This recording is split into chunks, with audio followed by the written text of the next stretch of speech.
நாங்கள் மத விஷயத்தில் தலையிடலை, இது சும்மா ஒரு அட்மினிஸ்ட்ரேட்டிவ், இது திரும்ப திரும்ப எல்லாரும் பேசுகிறாங்க. இப்போ எது மத விஷயம், எது அட்மினிஸ்ட்ரேட்டிவ் விஷயம் அப்படின்னு வந்து பார்ப்போம். இப்போது இந்தியாவில் இருக்கக்கூடிய மொத்த வக்ஃப் லேண்டில் சில சர்வே இருக்குது.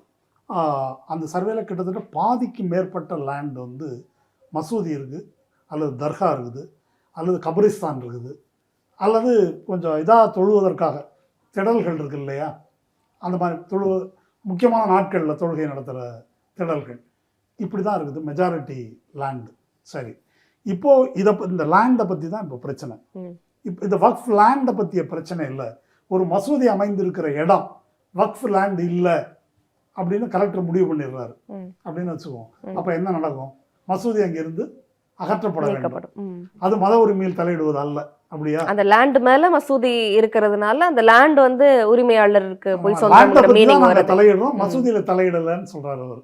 நம்ம வடிவேல் காமெடி ஒன்று இருக்கு இல்லையா, பில்டிங் ஸ்ட்ராங்கு பேஸ்மெண்ட் வீக்குன்ற மாதிரி, நாங்கள் பில்டிங்கில் தலையிடல, பேஸ்மெண்ட்டில் தான் தலையிடுறோம் அப்படின்றது தான் வந்து உள்துறை அமைச்சர் சொல்கிற வாதம்.